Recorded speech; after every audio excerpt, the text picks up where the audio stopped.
ओम नमः सिद्धेभ्य ओम नमः सिद्धेभ्य ओम नमः सिद्धेभ्य मोक्षमार्गस्य नेतारं वेत्तारं कर्म भूभृतां ज्ञातारं विश्वतत्त्वानां वन्दे तद्गुणलब्धये नमः श्रीवर्धमानाय निर्धूतकलिलात्मने शालोकानां त्रिलोकानां यद्विद्यादर्पणायते तज्जयति परम ज्योति समं समस्तैरनन्तपर्यायै दर्पणतलैव सकला प्रतिफलति पदार्थमालिकायत्र।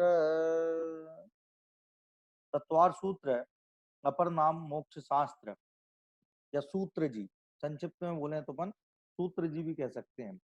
और मोक्ष का अंत में वर्णन है, इसलिए मोक्ष प्राप्ति का निमित्त भूत शास्त्र है, इसलिए मोक्ष शास्त्र भी नाम प्रचलित है। इसमें अपनी जो चर्चा इसके मंगलाचरण पर हो गई थी।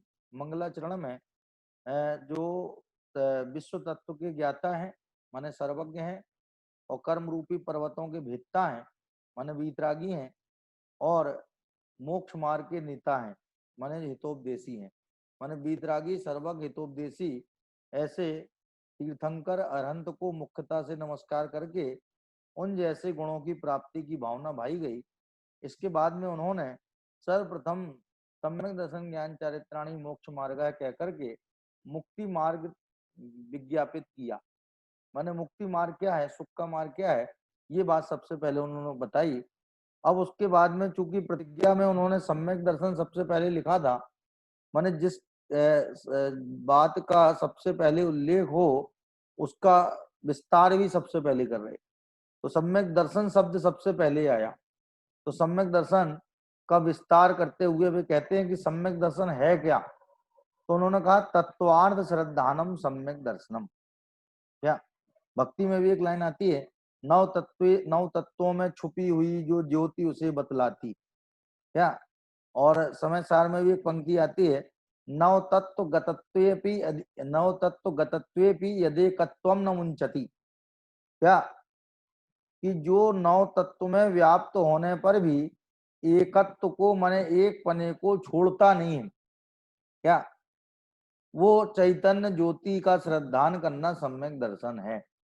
तो नौ पदार्थ और नौ तत्व और सात तत्व, तो सात तत्व में यदि पुण्य और पाप और जोड़ दिए जाएं तो वो नौ पदार्थ हो जाते हैं, और उन्हीं को नौ तत्व भी बोलते हैं। माने नौ तत्व और नौ पदार्थ अलग अलग नहीं है, बल्कि सात तत्व जो हैं उन्हीं में पुण्य पाप जो कि आश्रव बंध तत्व के विस्तारित रूप हैं, उनको प्लस कर देने से, उनका अलग से उल्लेख कर देने से वे नौ तत्व हो जाते हैं। और नौ तत्वों में व्याप्त होने पर भी जो अपने चैतन्य स्वरूप को छोड़ता नहीं है, क्या ऐसा अखंड ज्ञायक प्रभु, उसके श्रद्धान का नाम सम्यक दर्शन है। क्योंकि ये अभेद परिभाषा है, क्या इसलिए निश्चय परिभाषा है। निज अभेद अखंड आत्म स्वरूप का विश्वास होना ये निश्चय सम्यक दर्शन है। और सात तत्वों का विश्वास होना, सात तत्वों का श्रद्धान होना, ये व्यवहार सम्यक दर्शन है। कहने ऐसा क्यों, कहने इसमें उपचार है, इसमें आरोप है। दरअसल क्या है कि श्रद्धान हमेशा बहुमुखी नहीं होता है। बहुमुखी नहीं होता है, एक मुखी होता है। जैसे हम किसी व्यक्ति की हमारे मन में श्रद्धा है, हम उसे 50% ईमानदार मानते हैं, 25% हल्का चोर मानते हैं, 25% पूरा चोर मानते हैं। या फिर ऐसा कर सकते हैं कि उसको अपन जो है 25% ईमानदार माने, 25% हल्का चोर माने, और 50% जो है पूरा चोर माने, बहुत बड़ा चोर माने। ऐसा एक व्यक्ति के बारे में त्रिमुखी श्रद्धान हो सकता है क्या? क्या हम तीन मुख से, तीन प्रकार से एक ही व्यक्ति का श्रद्धान कर सकते हैं? माने मैं आपको ये बात कहना चाहता हूं कि श्रद्धान एक मुखी होता है, बहुमुखी नहीं होता। बहुमुखी नहीं होता माने किसी बारे में हम ये भी माने और वो भी माने, ऐसा नहीं होता है। देखो बोल तो सकते हैं अपन ऐसा, बोलने में तो कोई दिक्कत नहीं है, बोलना तो बहुमुखी ही होता है, बोलना तो कई प्रकार से होता है, लेकिन मानना हमेशा एक प्रकार से ही होता है। माने श्रद्धा के कॉलम में क्या एक ही बसा हुआ है, दो है ही नहीं। देखो चाहे सम्यक तो हो और चाहे मिथ्यात्व हो, इसलिए सम्यक को समझने के लिए सबसे बढ़िया उदाहरण मिथ्यात्व है। यदि हमें सम्यक को समझना हो तो मिथ्यात्व को हम समझ ले तो सम्यक समझ में आ जाएगा, क्योंकि सम्यक को समझने का उदाहरण मिथ्यात्व है। कैसे? ये देखो मिथ्यात्व में एक पने का श्रद्धान होता है, दो है उनमें एक पने का श्रद्धान होता है। यदि दो में दो पना पता लग जाए तो बताओ मिथ्यात्व रह जाएगा क्या? शरीर ही मैं हूं, ये जो शरीर दिखाई दे रहा है, ये जो पुरुष शरीर दिखाई दे रहा है, ये जो स्त्री शरीर दिखाई दे रहा है, ये स्त्री शरीर, ये पुरुष शरीर, यही मैं हूं क्या? ये जो जितनी उम्र इस शरीर की है उतना ही मैं हूं। ये काल से अपने को सीमित कर लेना, क्षेत्र से सीमित कर लेना, शरीर की ऊंचाई से अपने को उतना ही ऊंचा मान लेना, ये क्षेत्रगत सीमितता हो गई है। क्षेत्र से अपने को लिमिटेड कर लेना, काल से सीमित कर लेना, क्या भाव से सीमित कर लेना, क्या कि मुझे जो है रोटी बर्तन के भाव नहीं होते हैं, ये तो महिलाओं को होते हैं रोटी बनाने के भाव, मेरे को तो कमाने धमाने के भाव होते हैं, मेरे को तो ये सब भाव नहीं होते। तो अपने को भाव में सीमित कर लेना, क्या है? इसी प्रकार से दो द्रव्यों को एक मानना, ये द्रव्यगत लिमिटेशन है। इसका नाम क्या है? द्रव्यगत लिमिटेशन।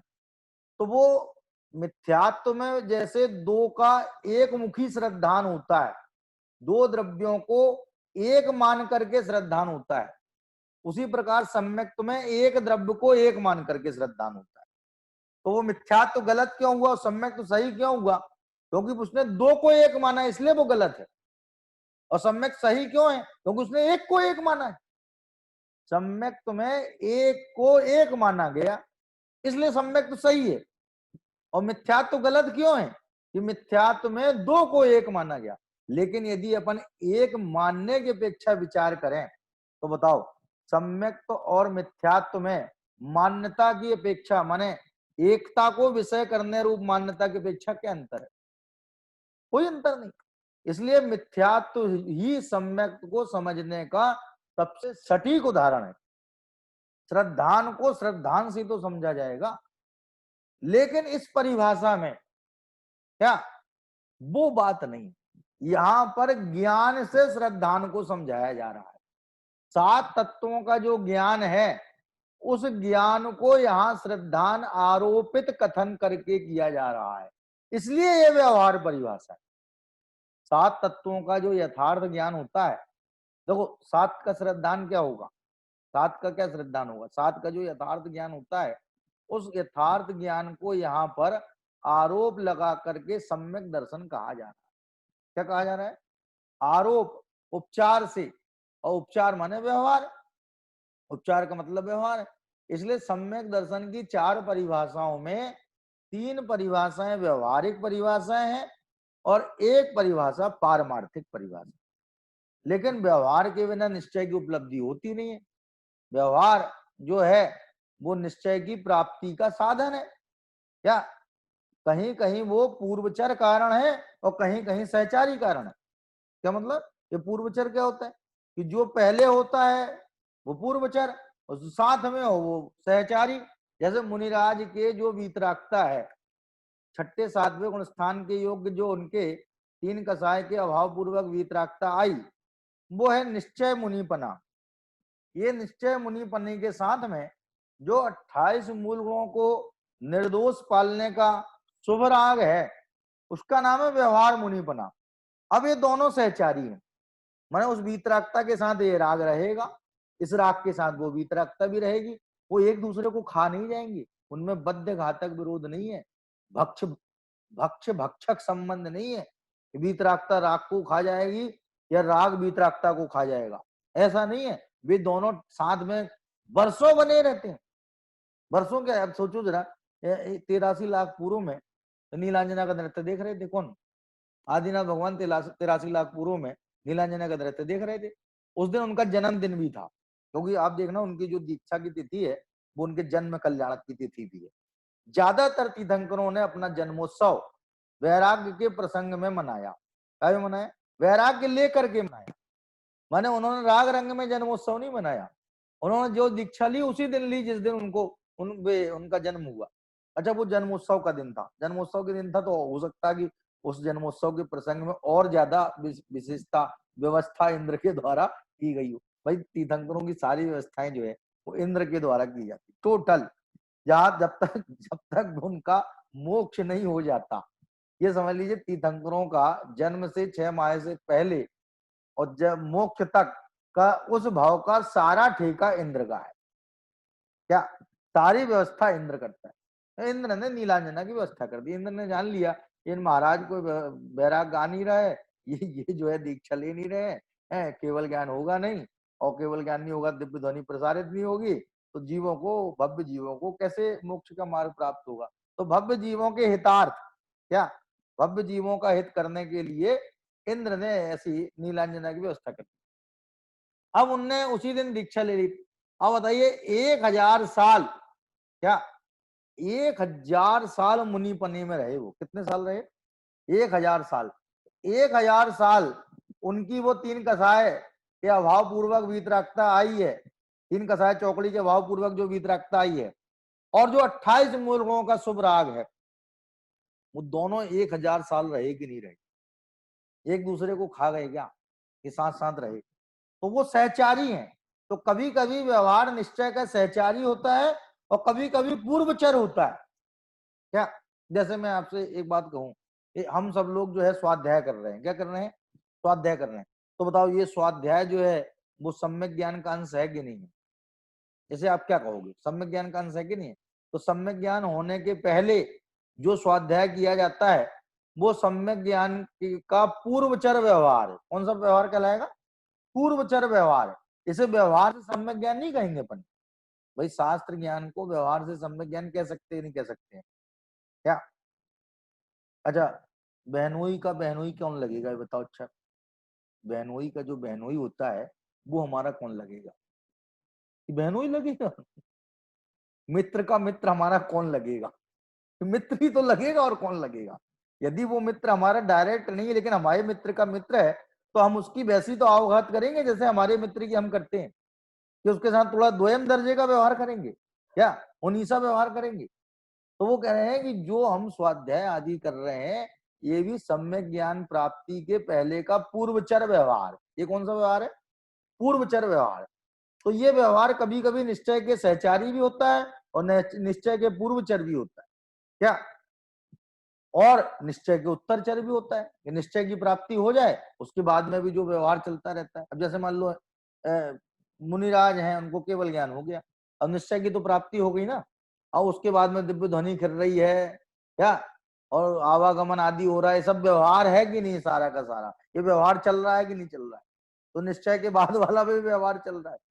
तो व्यवहार तो भाई साहब चलते ही रहेगा, पहले भी चलेगा, साथ में भी चलेगा, बाद में भी चलेगा। तो ये जो तत्वार श्रद्धानम सम्यक दर्शनम है, ये परिभाषा 7 तत्वों के यथार्थ ज्ञान को श्रद्धान कहा गया है। इस परिभाषा में क्या कहा गया है? ये 7 तत्व हैं। तत्वार्थ, तत्वम एव अर्थ तत्वार्थ, तत्वेन अर्थ तत्वार्थ, अर्थस्य तत्वम तत्वार्थ, तत्वम च अर्थम च तत्वार्थ।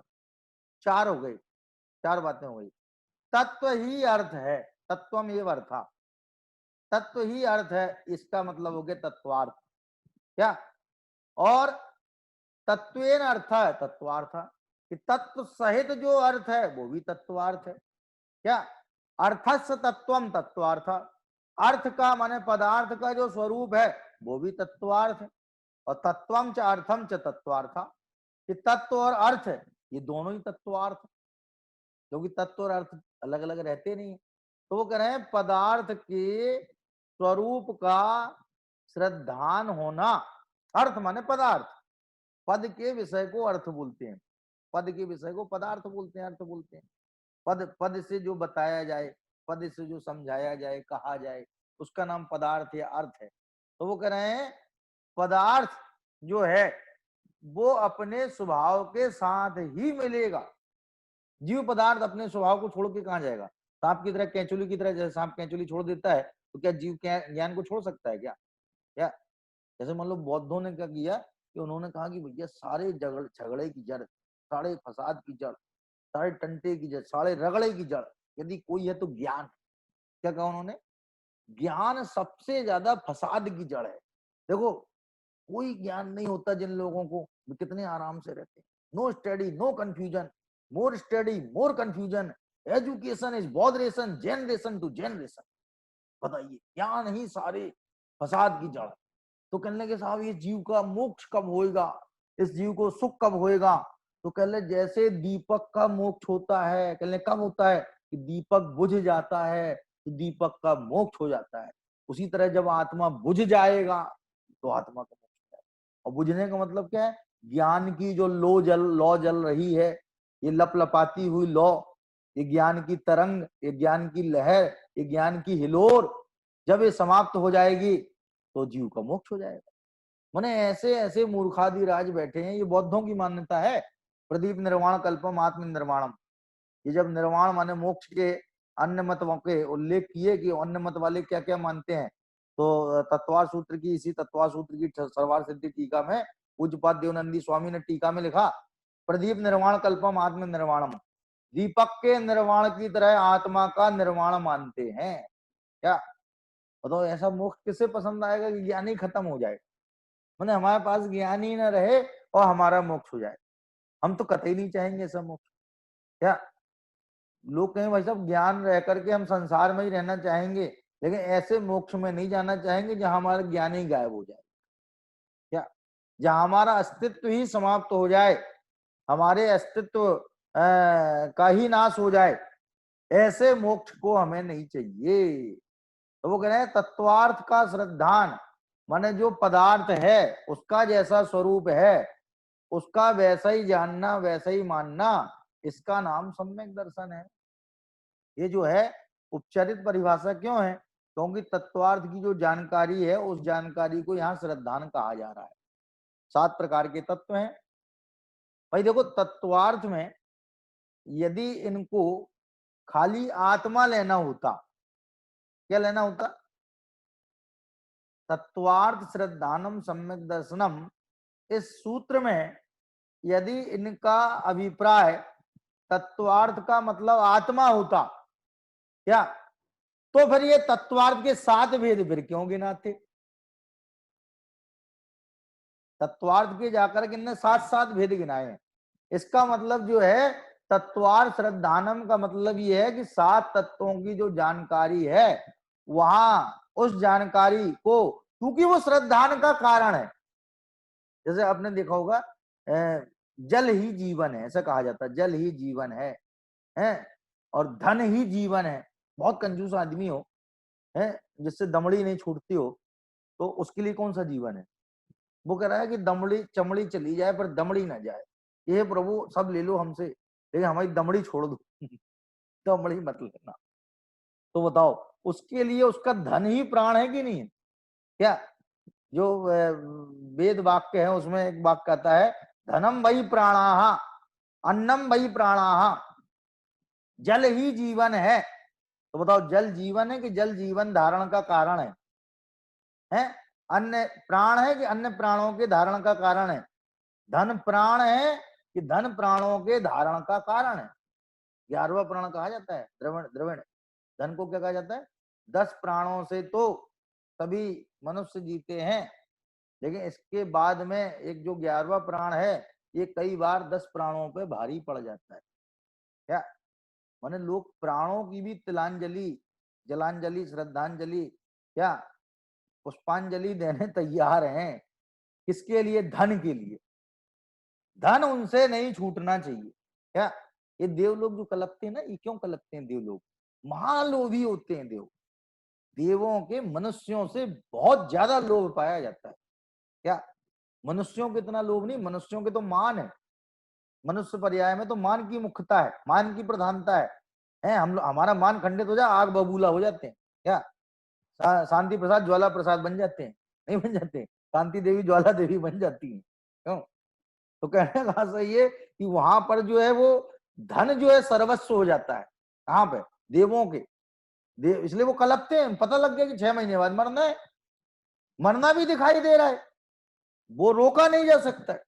किसी प्रक्रिया से, किसी विधि से, किसी कारण से उसे टाला नहीं जा सकता है। दिख रहा है मरना है, सब तो सब छूट जाएगा, सब छूट जाएगा।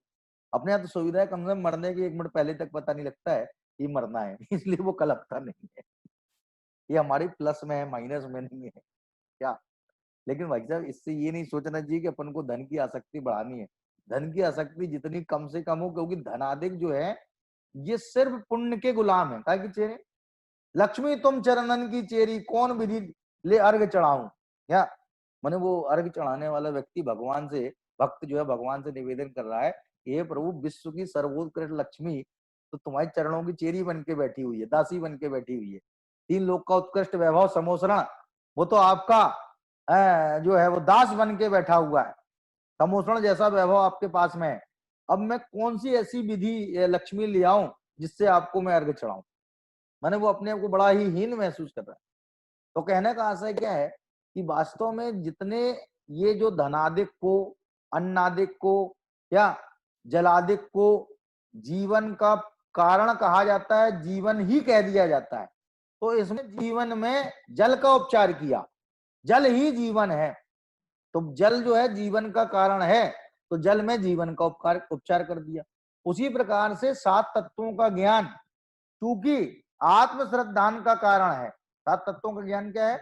आत्म श्रद्धान का कारण है, इसलिए 7 तत्वों के ज्ञान को ही श्रद्धान नाम दे दिया गया। इसको बोलते हैं कारण में कार्य का आरोप लगाना, कारण में कार्य का उपचार करना। क्या माने? कौन सा व्यवहार है ये? तो कह रहे कारण कार्य व्यवहार, इसका नाम क्या होगा? कारण कार्य उपचार रूप व्यवहार। कारण में कार्य का उपचार करना, ऐसा व्यवहार। अरे देव शास्त्र गुरु की भक्ति बहुत जबरदस्त भक्ति है। किसी के हृदय में, किसी के हृदय में देव शास्त्र गुरु के प्रति गजब की भक्ति है, वास्तव में भक्ति है, दिखावटी नहीं, वास्तव में भक्ति है। क्या? तो उसकी भक्ति को देख करके चरणान योग कहता है ये व्यक्ति सम्यक दृष्टि है। क्या कहता है चरणान योग? माने उसके राग को, जो कि चारित्र की विकृति है, चारित्र गुण की विकृत अवस्था है। भक्ति क्या है? भक्ति चारित्र गुण का विकार है। तो कह रहे उस पर सम्यक का आरोप लगा करके चरणान योग और प्रथमान योग एक स्वर में बोलेंगे, यह सम्यक दृष्टि है। और जो ये कहा जाता है ना कि जो व्यक्ति जन्म से जैन है और जैनेन्द्र देव के दर्शन पूजन आदि करता है, कभी किसी अन्य के मस्तक नहीं टिकता है, वो तो सम्यक दृष्टि है ही, उसमें तो कोई शंका है ही नहीं। तो भाई साहब ये बात सर्वथा गलत नहीं है कि चरणान योग और प्रथमान योग की अपेक्षा से सम्यक दृष्टि ही कहते हैं उसको। क्या? लेकिन वो इस बात को सुन करके अपने को सम्यक दृष्टि मान ले और सम्यक दर्शन प्राप्ति के लिए प्रयत्न ना करे, तब ये कहा जाता है भैया ये व्यवहार से तुम्हें कह दिया है। जैसे कोई तुतला तुतला करके है और अटपटी जवान से बोले णमोकार मंत्र, तो भी तालियां तो बजाई जाती। 3 साल का बच्चा है, 2 साल का बच्चा है, उसने तुतला करके णमोकार मंत्र बोल करके सुना दिया, तब भी लोग कहे बहुत खूब, बहुत खूब, बहुत खूब। तो एक 20 साल का लड़का कहे हमने इतना साफ सुथरा बोला और हमारे लिए किसी ने नहीं कहा बहुत खूब, बहुत खूब, और ये तुतला तुतला के बोला। तो कहते भैया इसके लिए उत्साह वर्धन के लिए कहा जा रहा है। क्यों कहा जा रहा है? तो वो जो सम्यक दृष्टि उसको कह दिया, वो इसलिए कह दिया जिससे उसका उत्साह बढ़े देव शास्त्र गुरु के कार्य में, और वो लगे, इससे विरक्त ना हो, इसलिए ये लॉलीपॉप दिखाई है। क्या? जैसे किसी को बाहर खड़ा हो वो, और तो वो अंदर नहीं आ रहा हो मंदिर के, तो उससे कहें भैया मंदिर आओ, मंदिर आओ, तो कहने क्या मिलेगा? कहने ये जो बैठे हैं ना सांवरिया पारसनाथ, ये संकट मोचक हैं, सब संकट दूर कर देंगे तुम्हारे। क्या? अच्छा दूर कर देंगे? हाँ बिल्कुल, डेफिनेटली, आ जाओ। तो बताओ, अब वो आ गया अंदर, तब उससे कहेंगे कि भैया ये बीतरागी हैं, इनसे ये किसी का संकट नहीं दूर करते, लेकिन जो इनकी आराधना पूजा भक्ति आदि करता है उसके संकट खुद ब खुद दूर हो जाते हैं। अब बताओ, तुम्हारा उद्देश्य संकट दूर करना है कि तुम्हारा उद्देश्य इनके द्वारा संकट दूर कराना है? तो बोलेगा हमें कोई फर्क नहीं पड़ता, चाहे ये दूर करें या ना करें, हमारा दूर होना चाहिए। तो बोले वो तो पूरा हो रहा है ना तुम्हारा, अब ये नहीं करते तो इसमें क्या दिक्कत है, वो तो पूरा हो ही रहा ना। लेकिन उसको पहले से बोल देते, बाहर ही के बाहर बोल देते, तो हम क्यों आए अंदर? मैंने लाली पात दिखाई, ये कहा कि ये पारसनाथ द्रौपदी को चीर बढ़ायो, सीता प्रति कमल रचायो, और अंजन से किए अकामी, और दुख मैटो अंतर्यामी। ये सब सम्यक दृष्टियों ने लिखी है। किसने लिखी है? सम्यक दृष्टि ज्ञानी धर्मात्माओं ने लिखी है। अब बताओ, बेई दयानंद राय जी जो रत्नत्रय की पूजा लिख रहे हैं, रत्नत्रय की पूजा किसने लिखी? दयानंद राय जी ने। पंचमेरु की पूजा किसने लिखी? दयानंद राय जी ने। 16 कारण की पूजा किसने लिखी? दयानंद राय जी ने। 10 लक्षण की पूजा किसने लिखी? दयानंद राय जी ने। और बेई दयानंद राय जी पार्श्वनाथ स्तोत्र भी लिख रहे हैं। इंद्रम इंद्र नरेंद्रम फणेन्द्रम सुरेंद्रम अधीशम है, ये सब उन्हें लिखा है। और हरियो दैत्य को हो अकामी, ये सारे उसमें कर्तावाद भरा पड़ा है, पूरा का पूरा। पढ़ लो उसमें पार्श्वनाथ स्तोत्र में, बहुत प्रचलित है जैन समाज में। नरेंद्रम फणेन्द्रम जो वाला स्तोत्र है ये बहुत प्रसिद्ध है, बहुत बोला जाता है मंदिरों में, लोग आपस में भी बोलते हैं, है कोई प्रसंग हो, मांगलिक प्रसंग, तब भी बोलते हैं पार्श्वनाथ भगवान को याद करने के लिए। तो बताओ, बेई दयानंद राय जी जो कह रहे हैं एक स्वरूप प्रकाश निज, वचन कहो नहीं जाए, और तीन वेद व्यवहार सब ध्यानत को सुखदाय। और भी कह रहे हैं नरेंद्रम मणिन्द्रम सुरेंद्रम अधीशम, सतेंद्रम सुपूजे भजे नाय शीशम। माने एक ही व्यक्ति के मुख से दोनों बातें, और बिल्कुल विपरीत। एक तरफ तो कह रहे हैं कि भगवान करते हैं, और एक तरफ कहते हैं नहीं भैया भगवान कुछ करते धरते नहीं, सब स्वयं अपने आप ही होता है। माने यदि हम विवक्षाओं को यथा योग्य नहीं खते आएंगे, क्या जैसे बढ़िया अकाउंटेंट जो होता है ना, तो उसको लेजरिंग करनी अच्छी तरह से आती है। यदि वो लेजरिंग नहीं कर पाता है, कोई हम एंट्री उसको दे दें, वो सही ढंग से नहीं करे, तो पता बैलेंस शीट ही गलत बन के आ जाएगी पूरी की पूरी। क्या डेबिट क्रेडिट ही का मिलान नहीं हो पाएगा क्या? तो उसे लेजरिंग आनी चाहिए कि नहीं आनी चाहिए? तो हमें भी लेजरिंग करना आना चाहिए। हमें भी अकाउंट में कौन सी एंट्री कहाँ पे फिट बैठ रही है, कौन सी बात व्यवहार की है, कौन सी निश्चय की है, ये बात समझनी चाहिए। यदि हम नहीं समझते हैं तो हमें जिन वचनों में आपस में विरोध नजर आएगा, और जब विरोध नजर आएगा तब हम एक ही स्वर में बोलेंगे भैया, जैनी लोग तो कहते हैं चित्त भी मेरी पट्ट भी मेरी, क्योंकि अंटा मेरे बाप का। हेड और टेल दोनों ही नहीं के, क्योंकि सिक्का ही नहीं का ही है। तो चाहे हेड आए तो भी जीतेंगे, चाहे टेल आए तो भी जीतेंगे। लेकिन वैसा नहीं है। जो जिस अपेक्षा से बात कही जा रही है उस अपेक्षा से वो 100% सही है। लड़के की अपेक्षा से वो 100% बाप है, और अपने बाप की अपेक्षा से 100% बेटा है। उसमें 100% ही लगेगा, कम ज्यादा नहीं लगेगा। तो ये कह रहा है यहाँ पर उपचार है। किस बात का उपचार है? कि तत्वार्थ के ज्ञान को सम्यक दर्शन कहा जा रहा है।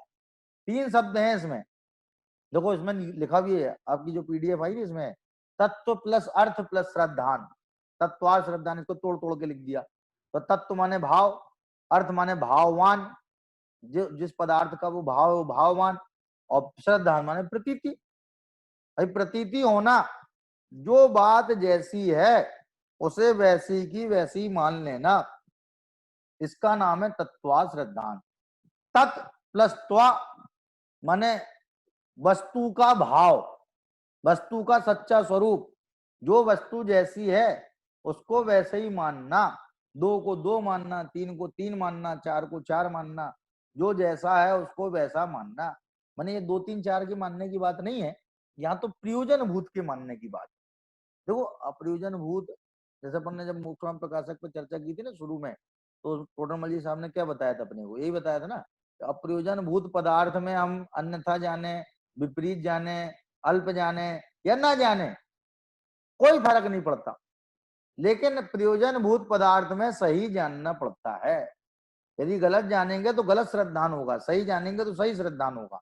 तो यहाँ पर तत्वार्थ की सही जानकारी को, सम्यक जानकारी को सम्यक दर्शन कहा जा रहा है। माने ज्ञान में श्रद्धान का आरोप लगाया जा रहा है। इस तरह से तत्वार श्रद्धानम सम्यक दर्शनम, ये दूसरा सूत्र हुआ। अब तीसरा सूत्र है तत् निसर्गाद अधिगमाद वा। तत् का ता करना हो जाता है तो तन निसर्गात अधिगमात वा, यदि तोड़ के अपन बोले सूत्र को तो तत् निसर्गात अधिगमात वा माने अथवा, अथवा बोलो या वाह बोलो एक ही बात है कि वह तत् माने वह सम्यक दर्शन। क्या जैसे हिंदी में नहीं होता है राम एक अच्छा लड़का है, वह रोज पाठशाला जाता है। तो कोई पूछे मन की वह किसके लिए आया है, तो सब कहेंगे राम के लिए आया। और किसके लिए आया है? राम की बात चल रही थी, राम के लिए आया। और कोई कहने श्याम के लिए आया है, तो कहते श्याम की थोड़ी बात चल रही थी, बात तो राम की चल रही थी। तो वह शब्द किसके लिए? राम के लिए।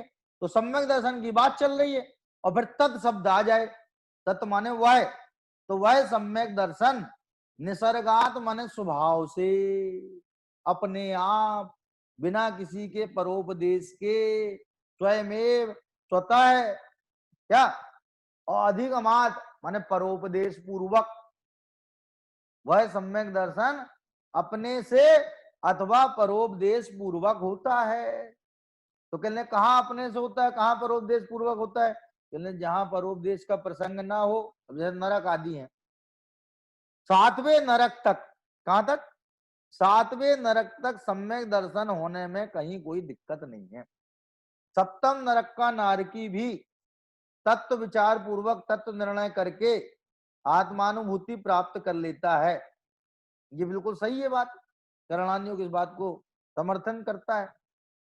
तो वो 7वें नरक के नारकी को कौन उपदेश देने जाएगा बताओ? क्या माने उपदेश का जो विधान है वो तीसरे नरक से आगे नहीं है। क्या, और ये अम्ब और अम्बरीश नाम के जो भवनवासी देव हैं, जो नारकियों को लड़वाने का काम करते हैं, लड़ाई लड़ाई करवाने के लिए। मैंने देखो लड़ाने में भी मजा आता है इनको, जैसे लोग मुर्गे लड़ाते हैं, कुत्ते लड़ाते हैं, तो तीतर बटेर लड़वाते हैं, क्या भैंसा लड़वाते हैं, बैल लड़वाते हैं, क्या भेड़ लड़वाते हैं, बकरे लड़वाते हैं। उसी तरह से ये नारकियों को लड़वाते हैं, इनको इसमें ही मजा आता है। किसमें? ये अम्ब अम्बरीश नाम के जो भवनवासी देव हैं, ये भी तीसरे नरक तक ही जाते हैं।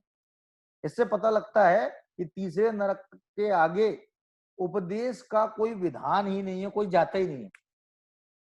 तो तीसरे नरक तक उपदेश है, तो तीसरे नरक तक जाकर के किसी ने उपदेश दिया धर्म का, किसी देव ने जाकर के, क्या, तो उसे सम्यक दर्शन हो गया, तो वो कहलाएगा अधिगमज सम्यक दर्शन। अथवा समूह शरण में बैठ करके भगवान की वाणी सुन करके वहीं किसी ने सम्यक दर्शन प्राप्त कर लिया, तो वो कहलाएगा अधिगमज सम्यक दर्शन। अथवा शेर ने जो 2 मुनिराजों का उपदेश प्राप्त करके सम्यक दर्शन पाया, वो कहलाएगा अधिगमज सम्यक दर्शन। और तीसरे नरक के आगे जो नारकी हैं, वहां पर कोई उपदेश का विधान नहीं है, कोई प्रसंग नहीं है, किसी प्रकार से देशना की उपलब्धि का कोई साधन नहीं है, वहां पर जो सम्यक दर्शन होएगा वो कहलाएगा निसर्गज सम्यक दर्शन। निसर्ग बोलते हैं प्रकृति को, अपन बोलते हैं नैसर्गिक सौंदर्य माने प्राकृतिक सौंदर्य, निसर्ग माने प्रकृति, नेचर। तो वो कह रहे हैं जो स्वयं से हो वो कहलाता है निसर्गज। ज माने उत्पन्न होने से, पंकज, कम, नीरज, जलज, जल में उत्पन्न हो तो जलज। वैसे निसर्गज माने स्वभाव से उत्पन्न हो तो वो निसर्गज। तो इस तरह से अपन देखते हैं कि ये सम्यक दर्शन निसर्ग से भी होता है और अधिगम माने परोपदेश से भी होता है। परोपदेश से जो होता है वो पर के उपदेश की देशना सहित होता है, और निसर्ग से होता है उसमें देशना पूर्व में मिली होती है। ऐसा नहीं कि बिना देशना के हो जाएगा, देशना मिली होगी, पूर्व में मिली होगी। इससे ये भी बात पता लगती है कि जो आज अपने को तत्व ज्ञान प्राप्त हो रहा है ये अपना व्यर्थ नहीं जाएगा, ये संस्कारों के रूप में, धारणा के रूप में संचित रहेगा और कालांतर में इसका भली भांति उपयोग हो पाएगा। क्या ऐसी अवस्था आ जाए, मरणासन्न हो जाए, कहीं कोई साधन ना हो, तो जो विचार किया है, जो सुचिंतित है, जो धारण किया है, उसी का विचार हम कर सकते हैं। इसलिए ये जो सूत्र है ये बहुत ही महान सूत्र है। इसमें निसर्ग और अधिगमन से सम्यक दर्शन की प्राप्ति की बात की है। इसी की विशेष चर्चा अपन आगे फिर करेंगे। जय जय।